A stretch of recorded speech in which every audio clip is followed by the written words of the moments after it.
Sure, okay. New mic, check. Beers in a cooler, check. Gatorade bottle on the floor just in case, check. Let's see if old Swamp Johnson can pull this off.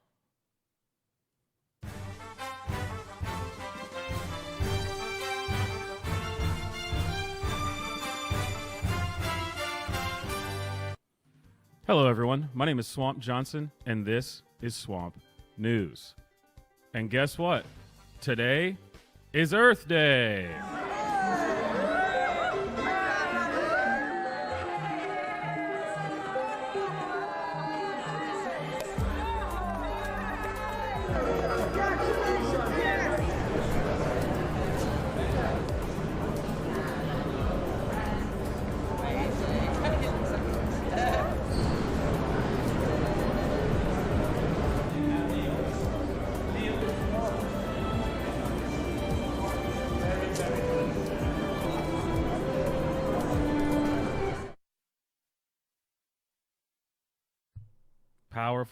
Powerful stuff. Further proving how much free time climate activists have on their hands. Earlier today, Marjorie Taylor Greene was at a hearing to decide whether or not she should be disqualified from running for re-election. The case against her is so strong that they actually brought up the movie Independence Day. Check this out. You've seen the movie Independence Day, right? I've seen it before. It's a great movie, right? I think it's probably a great movie. I haven't watched movies in a long time, but from what I remember, it's a great movie. This is the one about the aliens who come to the world, and then there's a big battle on July 4th to ward them off, right? You are giving us quite the entertainment today. Thank you. Okay. And there's a scene in that movie where the president, the guy who's playing the president of the United States, addresses the fighter pilots who are about to go into battle against the aliens. Remember that scene? I do not remember, no, but I'm sure you're going to show us. Yeah. Fighting for our right to live, to exist. And should we win the day, the 4th of July will no longer be known as an American holiday, but as the day when the world declared in one voice, we will not go quietly into the night. We will not vanish without a fight. We're going to live on. We're going to survive. Today, we celebrate our Independence Day. And the phrase that the actor uses there is, we will not go quietly into the night. You heard that. Heard it just now, yes. And that's the exact phrase that you use in the video that we saw that was the previous exhibit. We aren't the people that are going to go quietly into the night. I don't view courtrooms and politics as Hollywood like you do. That is not the first person, I'm sure, that said that, and won't be the last. And I don't recall getting any inspiration from this Hollywood movie like you're suggesting. Fantastic work. These guys really know what they're doing. So yes, that is a poem. A very famous poem. You may have actually maybe heard of it before if you went to middle school. In other news, everyone's favorite news network, CNN.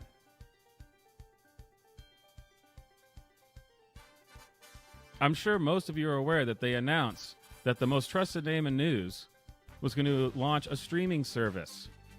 Well, it went about as well as everyone would have thought. Brian Stelter said, breaking, CNN Plus, the streaming service that was hyped as one of the most significant developments in the history of CNN, will shut down on April 30th, just 1 month after it launched. Wow. Now that may come to the surprise of nobody except for Brian Stelter. I'm not sure how they didn't see this coming, but they seem to be wrong about a lot of things. And other news, the air travel mask mandate was lifted recently. Now, of course, people are rightfully concerned and afraid. But luckily, we have doctors on our side to help us through this. Trust the science. Dr. Emily said, in defiance of the mask mandate removal, I'm double masked and bringing some sass to the airport this afternoon. Now, how you can exactly defy the removal of a mandate, I'm not exactly sure. You're still free to wear a mask. Do it. Literally, nobody cares. Nobody cares. We also have Dr. Patel over at MSNBC having similarly helpful things to say to help us navigate the new maskless world. If people want to stay safe, the best thing they can do, high quality masks, and that when possible, carry some extra masks. I know this sounds crazy, but if you tell someone next to you on a plane, KN95 and just say, or surgical mask, and just say, I've got an elderly mother at home. I've got a child with cancer at home. Will you please do me a favor? Having the people at least closest to you in that row, protecting yourself and them, can be the best safety. So carry some extra masks with you. Carry some rapid tests with you if you're traveling. Well, you are certainly right about one thing. That did sound crazy. Thank you for that. And in even more news, this past weekend was Easter, and another brilliant person on MSNBC informed us all that Jesus Christ was actually a groomer and a socialist. Did it over the Easter holidays. And the Easter holidays, the entire message of the Gospels of the Easter holidays was love one another. And I've said this before, and I'll say it again. If Jesus Christ was alive today, he would be called a groomer, he would be called woke, and he would be called a socialist if he was alive today. If he was speaking the message he spoke in the Gospels today about treating everybody with dignity, Jesus Christ hung around with prostitutes and tax collectors. He was nailed to a cross because he spoke on behalf of the most marginalized people in the Middle East. And the idea that certain segment of our population has tried to capture the faith and corrupt a message that I may have been a follower of since I was baptized and was confirmed and served on the altar in the course of this is something I think all of us, it's not just people of faith, but all of us. Tell me you know nothing about the Bible without telling me you know nothing about the Bible. I'm not exactly sure that any of those things are true, but if it's on mainstream news, it must be. And now, our last story for the evening. My producer did not want me to bring this up because it is just too controversial. Johnny Depp and Amber Heard. And I want to say, my name is Swamp Johnson, and I believe all women. Always. Unless they are lying psychopaths. So again, I am Swamp Johnson, and this has been Swamp News.